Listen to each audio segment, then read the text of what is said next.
ప్రభువునందు అత్యంత ప్రియులైనటువంటి మా ప్రియ సహోదరి సహోదరులకు ప్రభువు నామమున మా యొక్క శుభాభివందనాలు మీకు తెలియజేస్తూ ఉన్నాం. ఈ దినమున మన యొక్క వాక్య భాగము పరిశుద్ధ గ్రంథం బైబిల్లో నుండి ప్రసంగి గ్రంథము 7-8 వచనాన్ని ఆధారం చేసుకొని కార్యారంభం కంటే కార్య అంతము మేలు అనేటువంటి యొక్క ఈ అంశమును గురించి మనం ధ్యానిస్తూ ఉన్నాం.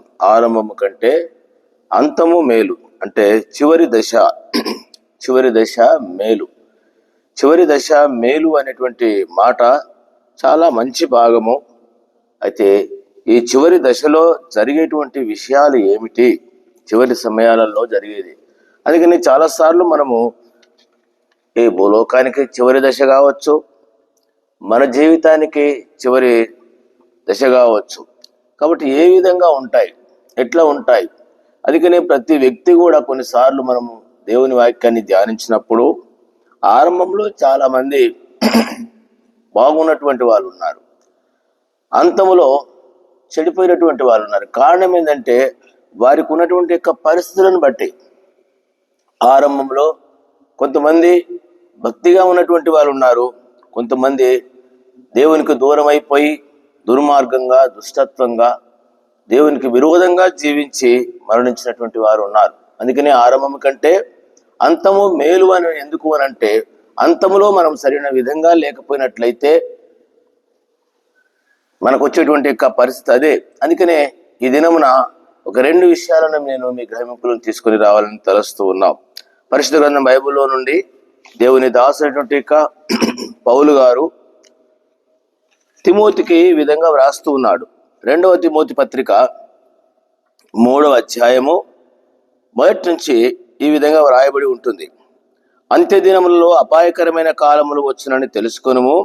ఏలయనగా మనుషులు స్వార్థప్రియులు, ధనాపేక్షలు, బింకములాడువారు, అహంకారులు, దూషకులు, తండ్రులకు అవిధేయులు, కృతజ్ఞత లేనివారు, అపవిత్రులు, అనురాగరహితులు, అతి దేశులు, అపవాదకులు, అజితేంద్రియులు, క్రూరులు, సజ్జన దేశులు, ద్రోహులు, మూర్ఖులు, గర్వాంధులు, దేవుని కంటే సుఖానుభవం ప్రేమించువారు, పైకి భక్తి గల వారి వలె ఉండి దాని శక్తిని ఆశ్రయించిన వారునై ఉందురు. ఇటు వారికి విముఖుడవై ఉండుము. గమనించినారా?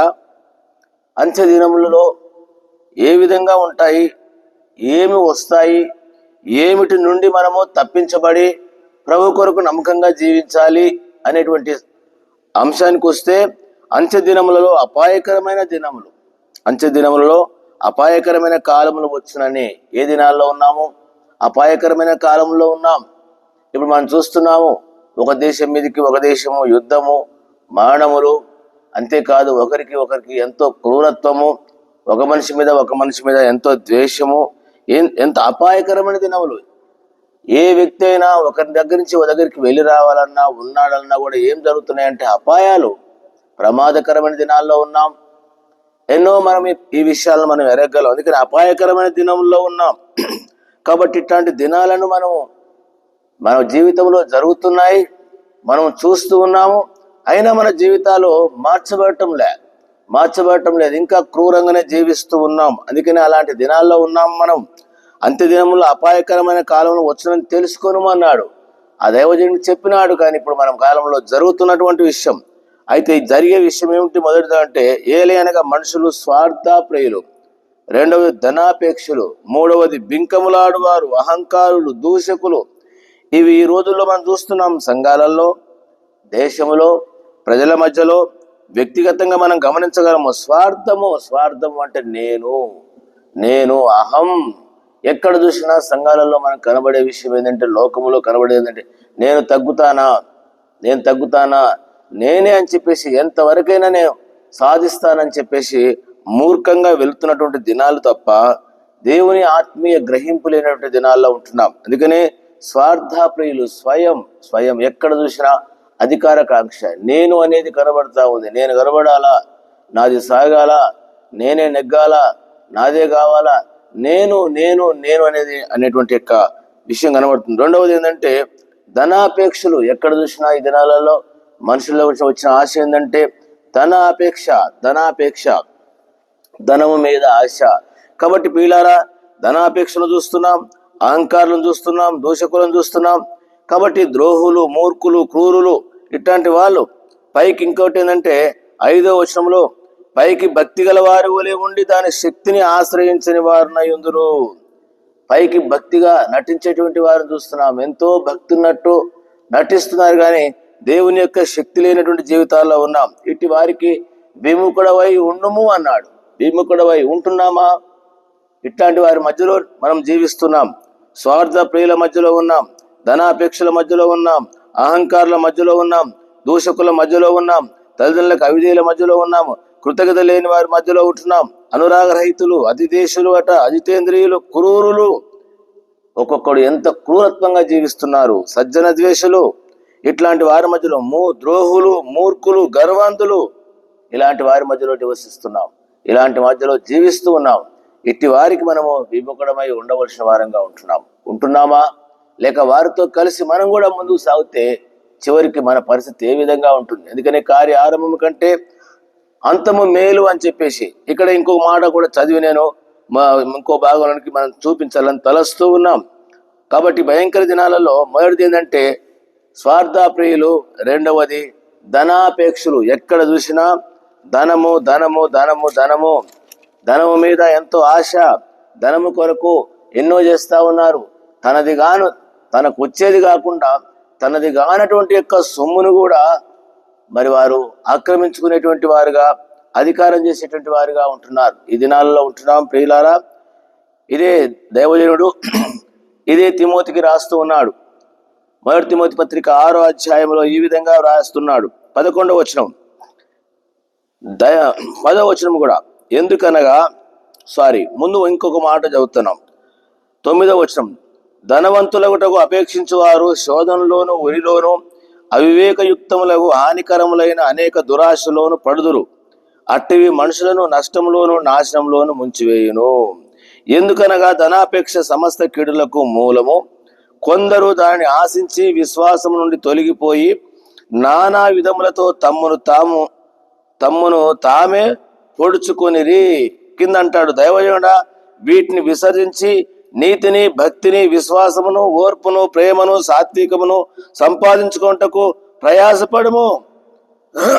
ఒక దేవుని బిడ్డ, ఒక దైవజనుడు దేన్ని వెంబడించాలా, దేన్ని అనుసరించాలా, దేన్ని మనము పాటించాలో ఇక్కడ రాయబడి ఉంది. అందుకని ధనవంతులగుటకు అపేక్షించు వారు శోధనలో పడతారంట, ఉరిలో పడతారంట. అవివేకయుక్తమైన హానికరము తెలివి తక్కువ పనులన్నీ చేయాలా, పిచ్చి పిచ్చి పనులన్నీ చేస్తారు. ఏది డబ్బు ఆశ ఉన్నటువంటి వాడు, ధన అపేక్ష కలిగినటువంటి వాడు రకరకాల మోసమైనటువంటి పనులు మనం చూడగలం. ఎన్నో మోసయుక్తమైన పనులు చేస్తూ ఉంటారు. చివరికి వారిని ఏం చేస్తాయంటే నష్టములు చేస్తాయి. మోసయుక్తమైనటువంటి పనులంట, మోసము లేక అవివేకయుక్తమైనటువంటి అవివేకమైనటువంటి పనులు, తెలివి తక్కువ పనులన్నీ కూడా చేస్తూ ఉంటాం.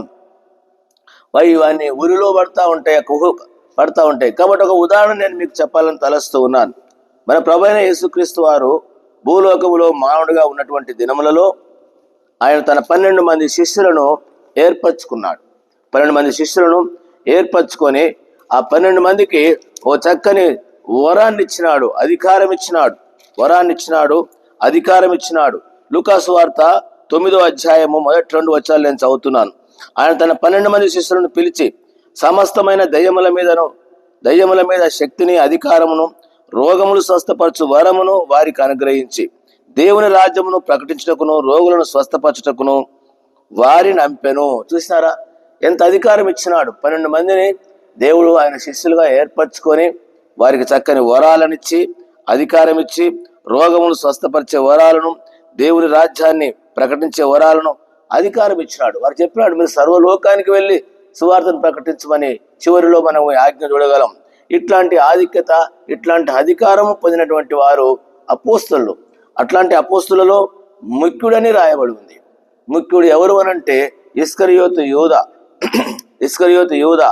ఇతనికి ఉన్నటువంటి పరిస్థితి ఏంటంటే ఎంతో భయంకరంగా ఇట్లాంటి వరములను కలిగినటువంటి వ్యక్తి, దేవునితో ఉన్నటువంటి వ్యక్తి, దేవుని 3.5 సంవత్సరాలు ప్రభుతో ఉండి ఎన్నో కార్యాలను చూసినాడు. దేవుని కార్యాలను, ఎన్నో దేవుని యొక్క పనులను చూసినాడు. సముద్రం మీద నడవడం కావచ్చు, చనిపోయిన వారిని లేపడం కావచ్చు, 5 రొట్టెలు 2 చేపలు 5,000 మందికి ఆహారంగా పెట్టడం కావచ్చు. ఇట్లాంటి అటువంటి దేవుడు చేసే కార్యాలు ఎన్నో చూసినాడు. అయినా తన జీవితంలో మార్పు రాలేదు. యోహాను సువార్త 12వ అధ్యాయంలో మరియమ్మ యేసు ప్రభు వారికి పస్కా పండుగకు ముందుగా తాను అత్త జటామాంసి అత్తరుతో ఆయన అభిషేకించింది తన యొక్క పునరుత్థానాన్ని గురించి. ఆ సమయంలో మాట్లాడుతున్నటువంటి సందర్భం ఏమిటంటే 12వ అధ్యాయంలో ఆయన శిష్యులలో ఒకడు, అనగా ఆయన అప్పగింపనై ఉన్న ఇస్కరియోతు యూదా, ఈ అత్తరెందుకు 300 దేనారములకు అమ్మి బీదలకు ఇయ్యలేదనను. వాడు ఇలాగ చెప్పినది బీదల మీద శ్రద్ధ కలిగి కాదు గాని, వాడు దొంగయ్యి ఉండి తన దగ్గర డబ్బు సంచి ఉన్నందున అందులో వేయబడినది దొంగిలించుతూ వచ్చను గనుక అలాగూ చెప్పాను. చూసారా, ఇంతకాలము ప్రభుతో ఉన్నాడు, చక్కని వరములను అపోస్తలత్వమును కలిగినటువంటి యొక్క వ్యక్తి దేన్ని ఆశించినాడు అని అంటే డబ్బును ఆశించినాడు. డబ్బును ఆశించి యేసు ప్రభు వారికి పునరుత్థానమును గురించి ఆమె ఒక మంచి పని చేస్తే ఆ పని గురించి తాను అవమానం చేస్తూ అడ్డగిస్తూ ఏం మాట్లాడుతున్నాడు, ఇంత అత్తరెందుకు 300 దేనారములకు అమ్మి బీదలకి ఇయ్యలేదంట. ఒకవేళ వీడేమైనా బీదల మీద శ్రద్ధ కలిగి ఉన్నాడా? అది కాదు, బీదల మీద కాదు.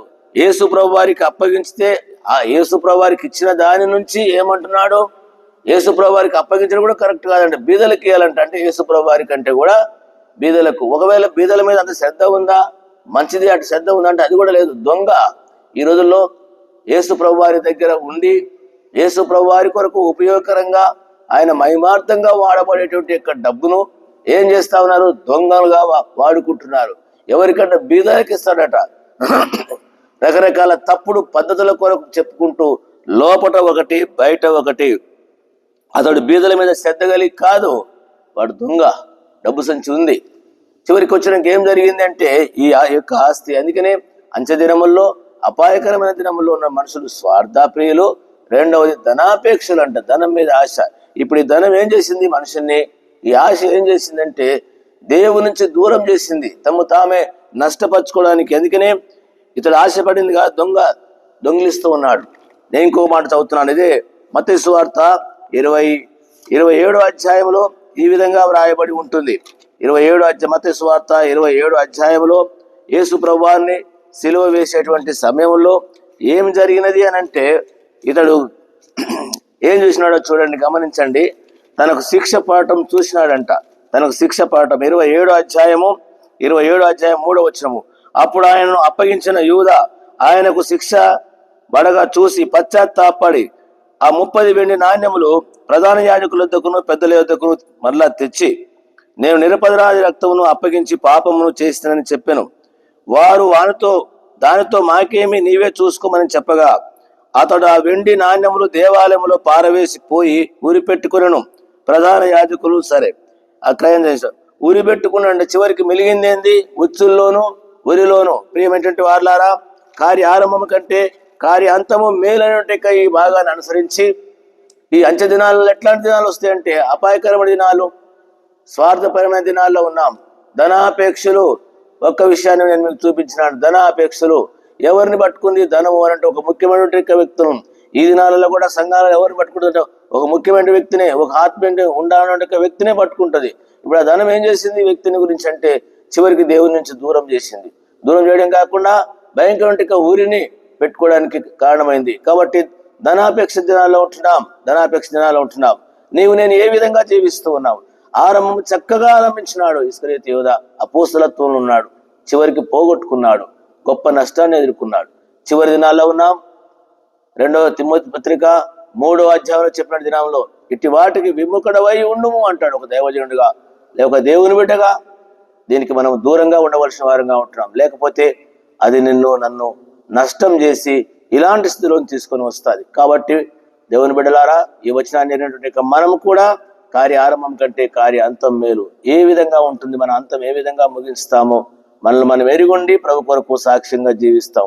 ఆ రీతిగా ప్రభు మనకు సహాయపడుగా ప్రార్థన చేస్తాం. ప్రియమైన తండ్రి, నీ పాదాలకు వందనాలు.